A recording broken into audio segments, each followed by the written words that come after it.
નમસ્કાર મિત્રો, આપણે જોયું કે કૃષિ અથવા તો ખેતીવાડી એ આજકાલની પદ્ધતિ નથી. આ કૃષિ, આ ખેતીવાડી એ આપણી સંસ્કૃતિ જેટલી જૂની છે. જ્યારથી આપણો વિકાસ થયો ને ત્યારથી આપણે ખેતીવાડી કરીએ છીએ. અને એમાં પણ આપણો ભારત દેશ એક કૃષિ પ્રધાન દેશ છે. આપણા ભારતમાં જે કુલ ઘરેલું ઉત્પાદન થાય છે ને એમાં 33% હિસ્સો તો આ ખેતીવાડીનો છે. એટલે ભારતમાં ખેતીવાડીનું મહત્વ વધારે છે. આપણી વસ્તીના 62% લોકો તો આ કૃષિમાંથી રોજગારી પ્રાપ્ત કરે છે. પણ સમસ્યા ક્યાં થઈ? આપણો દેશ આઝાદ થયો ને પછી મોટી સમસ્યા થઈ. શું સમસ્યા થઈ? ભારતની સ્વતંત્રતા પછી દેશ સામે એક મોટો પડકાર આવ્યો. કયો પડકાર? કે ભાઈ ભારતની જનસંખ્યા વધી ગઈ, પણ એની સામે ખોરાકનો પુરવઠો કેવી રીતે પૂરો પાડવો? ભારત દેશ આઝાદ થયો, સામે એક મોટી સમસ્યા, એક મોટો પડકાર આવ્યો કે ભાઈ જનસંખ્યા ભારતની વધારે છે, તો પછી આટલી મોટી જનસંખ્યાનો ખોરાકનો પુરવઠો કેવી રીતના પૂરો પાડવો? સામે બીજી પણ એક સમસ્યા કે ભાઈ ભારત પાસે જમીન વિસ્તાર પણ મર્યાદિત છે, તો પછી આપણે વધારે ખેતરો બનાવીને વધારે ખેતી કરી શકીએ એવું તો શક્ય નહીં બને. એટલે આપણી પાસે જે લિમિટેડ જમીન વિસ્તાર છે એમાં જ આપણે ઉત્પાદન વધારવું છે, તો શું કરવું પડે? આવા મર્યાદિત જમીન વિસ્તારમાં પાક ઉત્પાદનમાં કેવી રીતે વધારો કરી શકાય? તમે બધા જ આનો જવાબ જાણો છો. કેવી રીતે વધારો કરી શકાય? કેવી રીતે? વનસ્પતિ સંવર્ધન દ્વારા. અને એટલે જ 1960ના મધ્યમાં આખા ભારતમાં અને આખા વિશ્વમાં આ વનસ્પતિ સંવર્ધનનો ઉપયોગ કરીને ઘઉં અને ચોખાની વધુ ઉત્પાદન આપતી જાતિઓનો વિકાસ કરવામાં આવ્યો. 1960ના મધ્યમાં આ વનસ્પતિ સંવર્ધનનો ઉપયોગ કરીને આખા વિશ્વમાં, ભારત સહિત આખા વિશ્વમાં ઘઉં અને ચોખાની વધુ ઉત્પાદન આપતી જાતિઓનો વિકાસ કરવામાં આવ્યો. અને આ તબક્કા દરમિયાન હરિયાળી ક્રાંતિ લાવવામાં આવી. એટલે આ તબક્કાને આપણે હરિયાળી ક્રાંતિનો તબક્કો કહીએ છીએ. 1960 પછીનો જે તબક્કો છે ને એ હરિયાળી ક્રાંતિનો તબક્કો છે, જેમાં આપણે વનસ્પતિ સંવર્ધન કરીને જુદા જુદા અવનવા વધુ ઉત્પાદન આપતા પાકો તૈયાર કર્યા. એમાંના કેટલાક પાકોનો આજે આપણે ટૂંકમાં અભ્યાસ કરીએ. ચાલો સૌથી પહેલાં આપણે ઘઉં અને ચોખાની વાત કરીશું, જે આપણો મુખ્ય ખોરાક છે, ભારતનો મુખ્ય ખોરાક કહેવાય. 1960થી 2000ના સમયગાળા દરમિયાન આ ઘઉં અને ચોખાના ઉત્પાદનમાં અકલ્પનીય વધારો થયો. તમે વિશ્વાસ ન કરી શકો એટલો વધારો થયો. દાખલા તરીકે ઘઉંનું ઉત્પાદન છે ને એ 11 મિલિયન ટનથી વધીને 75 મિલિયન ટન થયું. અને ચોખાનું ઉત્પાદન છે ને એ 35 મિલિયન ટનથી વધીને 89.5 મિલિયન ટન થયું. આટલો બધો વધારો કેવી રીતે થયો? ઘઉં અને ચોખાના ઉત્પાદનમાં આટલો બધો વધારો કેવી રીતે થયો? કોના કારણે થયો? ઘઉં અને ચોખાની અર્ધવામન જાતિઓના કારણે. સેમી ડ્રાફ્ટ, અર્ધવામન એટલે ઇંગ્લિશમાં એને સેમી ડ્રાફ્ટ કહેવાય. આવી સેમી ડ્રાફ્ટ અર્ધવામન જાતોના કારણે આ ઘઉં અને ચોખાના ઉત્પાદનમાં અકલ્પનીય વધારો થયો. પ્રશ્ન એમ થયો કે અર્ધવામન જાતો કેવી રીતે બનાવાતી હશે? ચાલો આપણે એનો પરિચય આપીએ. પહેલાં આપણે ઘઉંની અર્ધવામન જાતો વિશેની માહિતી આપીએ. આ ઘઉંની અર્ધવામન જાત છે, સૌથી પહેલાં કોણે બનાવી તમે જાણો છો? નોર્મન ઈ બોરલેગે. વૈજ્ઞાનિકનું નામ છે નોર્મન ઈ બોરલેગે. બોરલોગે અથવા તો લેગે. ક્યાં બનાવી? મેક્સિકોમાં. કઈ જગ્યાએ? આંતરરાષ્ટ્રીય સુધારણા કેન્દ્રમાં. ફરી એકવાર, આ ઘઉંની અર્ધવામન જાતિ કોણે અને ક્યાં બનાવી? તો ઘઉંની અર્ધવામન જાત નોબેલ પારિતોષિક વિજેતા, અને નોબેલ પારિતોષિક મળેલું છે, નોબેલ પારિતોષિક વિજેતા નોર્મન ઈ બોરલોગે મેક્સિકોમાં ઘઉં અને મકાઈના આંતરરાષ્ટ્રીય સુધારણા કેન્દ્રમાં બનાવી. એટલે સૌથી પહેલી ઘઉંની અર્ધવામન જાતિ મેક્સિકોમાં બની. કઈ જગ્યાએ? ઘઉં અને મકાઈના આંતરરાષ્ટ્રીય સુધારણા કેન્દ્રમાં. અને કોણે બનાવી? નોર્મન ઈ બોરલોગે. MCQમાં પણ પૂછાય. ત્યાર પછી ભારત પણ એની પાસેથી કંઈક શીખ્યું અને ભારતે 1963માં પોતાના ખેતરોમાં, ઘઉં ઉગાડતા ખેતરોમાં ઉચ્ચ નીપજ આપતી હોય, ઉચ્ચ રોગ પ્રતિરોધકતા ધરાવતી હોય એવી ઘઉંની સોનાલિકા અને કલ્યાણ સોના નામની જાતિઓ વિકસાવી. એટલે આના ઉપરથી ભારત પણ કંઈક શીખ્યું.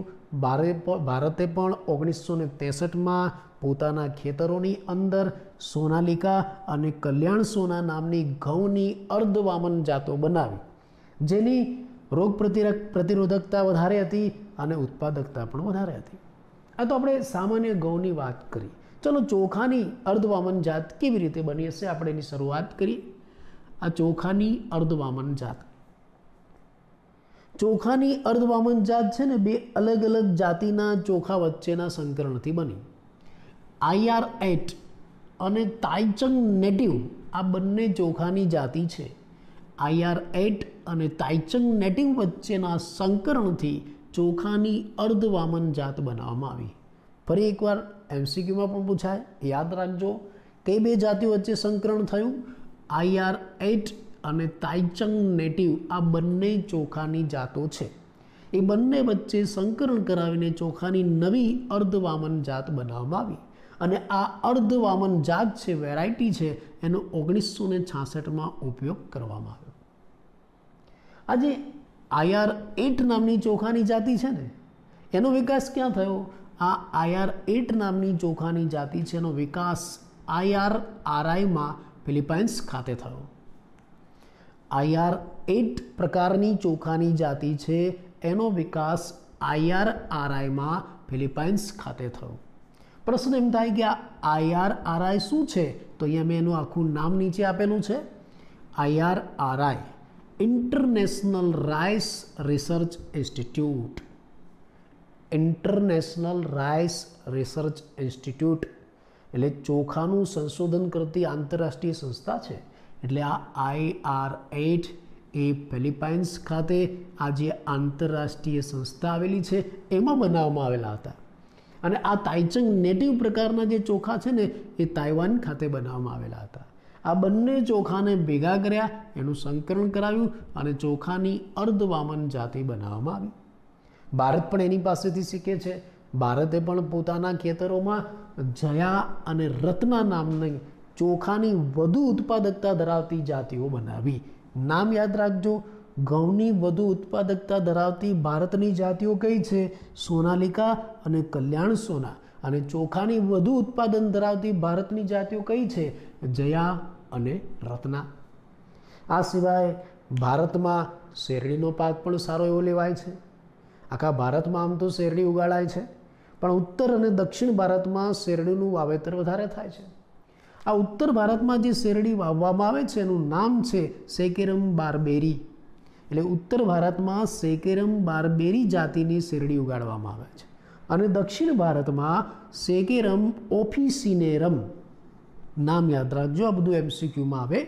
સેકેરમ ઓફિસિનેરમ નામની શેરડીની જાતિ ઉગાડવામાં આવે છે. પણ બંને વચ્ચે ફરક છે. ઉત્તર ભારતમાં જે સેકેરમ બારબેરી ઉગાડવામાં આવે છે ને એમાં શર્કરાનું પ્રમાણ ઓછું હોય છે અને ઉત્પાદકતા પણ ઓછી હોય છે. પણ દક્ષિણ ભારતમાં જે સેકેરમ ઓફિસિનેરમ ઉગાડવામાં આવે છે ને એમાં ઉત્પાદકતા વધારે છે, પ્રકાંડ જાડું છે અને શર્કરાની માત્રા પણ વધારે છે. તો વિચારો હવે આપણે શું કરવું જોઈએ? આપણે આ દક્ષિણ ભારતની શેરડી છે ને એને લઈને ઉત્તર ભારતમાં ઉગાડવી જોઈએ. કેમ કે દક્ષિણ ભારતની શેરડી છે એની ઉત્પાદકતા પણ વધારે છે, શર્કરા પણ વધારે છે, પ્રકાંડ પણ જાડું છે, જ્યારે ઉત્તર ભારતમાં એવું નથી. તો આપણે દક્ષિણ ભારતની શેરડી લઈને ઉત્તર ભારતમાં ઉગાડવી જોઈએ. સામાન્ય સીધી વસ્તુ. એવું કરવામાં આવ્યું, પણ આ દક્ષિણ ભારતની શેરડી છે એનો ઉત્તર ભારતમાં વિકાસ ન થયો, એનો ઉછેર ન થઈ શકે. તો હવે શું કરવું? બીજો એક રસ્તો. વૈજ્ઞાનિકોએ શું કર્યું? વૈજ્ઞાનિકોએ આ બંને શેરડીની જાતિઓ વચ્ચે સંકરણ કરાવ્યું. ઉત્તર ભારતની શેરડી અને દક્ષિણ ભારતની શેરડી છે બંને વચ્ચે સંકરણ કરાવ્યું. તો શું થયું? નવી સંકર શેરડીની જાતિ મળી. આ નવી સંકર શેરડીની જાતિ મળીને એમાં ઉત્પાદકતા વધારે હતી, પ્રકાંડ જાડું હતું, શર્કરાની માત્રા પણ વધારે હતી. દક્ષિણ ભારતની શેરડી જેવા લક્ષણો હતા, સારા લક્ષણો હતા. હા, પણ એક નવી વધારાની બાબત, આ જે નવી જાતિ મળીને એને ઉત્તર ભારતમાં ઉગાડી શકાતી હતી. ચલો, આ ફાયદો. તો તો હવે શું કરવામાં આવ્યું? આ બંનેના સંકરણથી પેદા કરવામાં આવેલી નવી શેરડીની જાતિ છે એને ઉત્તર અને દક્ષિણ ભારતમાં, આખા ભારતમાં ઉગાડવામાં આવી અને ઉત્પાદકતામાં વધારો કરી શકાય. આ સિવાય મકાઈ, જુવાર, બાજરી જેવા પાકો છે ને એમાં પણ સંકરણ કરીને આવી નવી ઉત્પાદકતાવાળી જાતિઓ પ્રાપ્ત કરી છે. આપણા ભારતની અંદર આ વનસ્પતિ સંવર્ધન દ્વારા વધુ ઉત્પાદકતા ધરાવતી હોય અને પાણીની તાણને સહન કરી શકતી હોય એવી ઘણી બધી સંકર જાતો પ્રાપ્ત કરવામાં આવી છે. તો અહીંયા આપણે આ જે વનસ્પતિ સંવર્ધન કરાવ્યું જુદી જુદી પાકની જાતિઓમાં એ ઉત્પાદકતાનો વધારો કરવા માટેનું હતું. જો આપણે અહીંયા ઘઉંમાં, ચોખામાં, શેરડીમાં, મકાઈ, જુવાર, બાજરી એમાં અત્યાર સુધી આ જે બધું સંવર્ધન કરાવ્યું, વનસ્પતિ સંવર્ધન, એ શા માટે કરાવ્યું? ઉત્પાદકતા વધારવા માટે. પણ હવે આપણે રોગ પ્રતિરોધકતા વધારવા માટે વનસ્પતિમાં સંવર્ધન કરાવીશું. આ બધા ઉદાહરણ પાકની અંદર ઉત્પાદકતા વધારવા માટેના હતા. આ બધા આપણે જે વનસ્પતિ સંવર્ધન કરાવ્યા એ પાકમાં ઉત્પાદકતા વધારવા માટેના હતા. પણ હવે આપણે વનસ્પતિમાં રોગ પ્રતિરોધકતા વધારવા માટે સંકરણ કરાવીશું. એ પહેલાં આટલી માહિતી હું તમને ટૂંકમાં ફરી એકવાર આપી દઉં.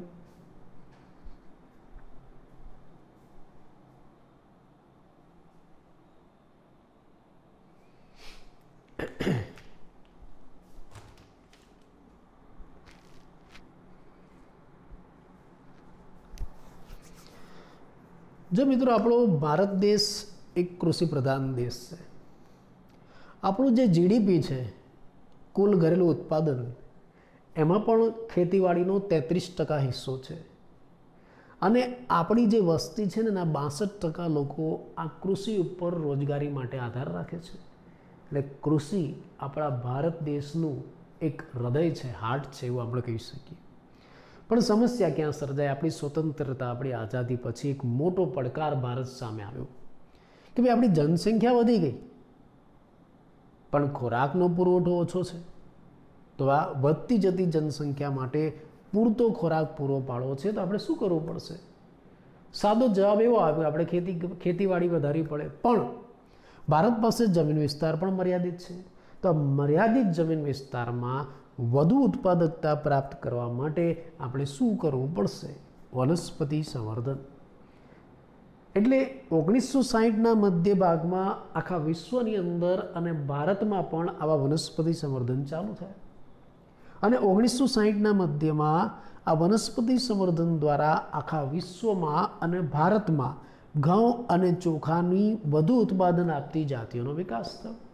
અને એના કારણે આ તબક્કા દરમિયાન હરિયાળી ક્રાંતિ આવી અને ઘણા બધા અવનવા આવા સંવર્ધિત પાકો બનાવવામાં આવ્યા, જેના કારણે ઉત્પાદકતામાં પુષ્કળ વધારો થયો.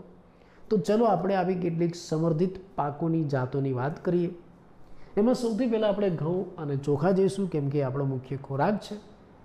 1960થી 2000નો જે સમયગાળો છે ને, એ સમયગાળા દરમિયાન એટલે કે હરિયાળી ક્રાંતિ દરમિયાન આપણે ત્યાં આખા વિશ્વમાં પણ આ ઘઉં અને ચોખાનું ઉત્પાદન અકલ્પનીય રીતે વધ્યું. ઘઉંના ઉત્પાદનમાં 11 મિલિયન ટનથી લઈને 75 મિલિયન ટન સુધીનો વધારો થયો અને ચોખાના ઉત્પાદનમાં 35 મિલિયન ટનથી લઈને 89.5 મિલિયન ટન જેટલો વધારો થયો. અને આ વધારો કોના કારણે થયો? ઘઉં અને ચોખાની અર્ધવામન જાતોના કારણે. પ્રશ્ન એમ થાય કે આ અર્ધવામન જાતો કેવી રીતના બને? પહેલાં આપણે ઘઉંની વાત કરી કે ભાઈ નોબેલ પારિતોષિક વિજેતા નોર્મન ઈ બોરલોગે મેક્સિકોમાં આંતરરાષ્ટ્રીય સુધારણા કેન્દ્રમાં સૌપ્રથમ વખત ઘઉંની અર્ધવામન જાતિ બનાવી. પછી તો ભારતમાં પણ સોનાલિકા અને કલ્યાણ સોના નામની અર્ધવામન જાતિ બની, જેની ઉત્પાદન ક્ષમતા અને રોગ પ્રતિકારક શક્તિ વધારે હતી. આ રીતે ચોખાની પણ અર્ધવામન જાતિ બની. 2 અલગ અલગ જાતિના ચોખા વચ્ચે સંકરણ કરાવીને ચોખાની અર્ધવામન જાતિ બનાવી. કઈ જાતિના ચોખા વચ્ચે સંકરણ કરાવ્યું? IR8 અને તાઇચંગ નેટિવ 1. અને આ જે IR8 છે ને, એ ફિલિપાઇન્સ ખાતે IRRIમાં એટલે કે ઇન્ટરનેશનલ રાઇસ રિસર્ચ ઇન્સ્ટિટ્યૂટમાં બનાવ્યું હતું. અને આ તાઇચંગ નેટિવ 1 છે, તાઇવાન ખાતે બનાવવામાં આવ્યું હતું. આ રીતે બંનેના સંકરણથી જે ચોખાની અર્ધવામન જાતિ વેરાયટી પ્રાપ્ત થઈ એનો 1966માં ઉપયોગ કર્યો. આપણા ભારતમાં પણ આવી ચોખાની જયા અને રત્ના નામની અર્ધવામન જાતિઓ બનાવવામાં આવી. ચાલો આપણે શેરડીની વાત કરીએ. શેરડી પણ ભારતમાં ઘણી બધી જગ્યાએ થાય છે, ખાસ કરીને ઉત્તર અને દક્ષિણ ભારતમાં. ઉત્તર ભારતમાં શેરડીની કઈ જાતિ વિકાસ પામે છે? સેકેરમ બારબેરી. અને દક્ષિણ ભારતમાં સેકેરમ ઓફિસિનેરમ. આજે ઉત્તર ભારતની સેકેરમ બારબેરી છે એમાં શર્કરાનું પ્રમાણ ઓછું, ઉત્પાદન પણ ઓછું. જ્યારે દક્ષિણ ભારતમાં સેકેરમ ઓફિસિનેરમ છે એના સારા લક્ષણો છે, ઉત્પાદકતા વધારે, પ્રકાંડ જાડું, શર્કરાની માત્રા પણ વધારે. એટલે એક વિચાર આવે કે ચલો આપણે આ દક્ષિણ ભારતની શેરડી લઈને એને ઉત્તર ભારતમાં ઉગાડી દઈએ, પણ એવું ના થયું. આ દક્ષિણ ભારતની શેરડી ઉત્તર ભારતમાં વિકાસ ન પામી. તો શું કરો? બીજો એક રસ્તો, આ બંને જાતિની શેરડી વચ્ચે સંકરણ કરાવો. ઉત્તર ભારતની શેરડી, દક્ષિણ ભારતની શેરડી, એની વચ્ચે સંકરણ કરાવ્યું. નવી શેરડીની જાતિ બની, શંકર જાતિ, જેમાં ઉત્પાદકતા પણ વધારે હતી, પ્રકાંડ પણ જાડું હતું, શર્કરાની માત્રા પણ વધારે હતી. અને એક નવી બાબત, આ જે નવી જાતિની શેરડી છે એ ઉત્તર ભારતમાં ઉગાડી શકાતી હતી. આપણી સમસ્યા દૂર થઈ ગઈ. આખા ભારતમાં હવે આપણે આ શેરડી ઉગાડી શકીએ છીએ. ખાલી શેરડીમાં નહીં, આવા તો મકાઈ, જુવાર, બાજરી, ઘણા બધા જે ધાન્ય પાકો છે એમાં સંવર્ધન કરીને આવી ઉચ્ચ ઉત્પાદકતાવાળી સંકર જાતો આપણે બનાવી. તો અહીંયા આપણે જે વનસ્પતિ સંવર્ધન કરાવ્યું એ કોના માટે કરાવ્યું? ઉત્પાદકતા વધારવા માટે. અને હવે આપણે રોગ પ્રતિરોધકતા વધારવા માટે વનસ્પતિ સંવર્ધન કરાવીશું.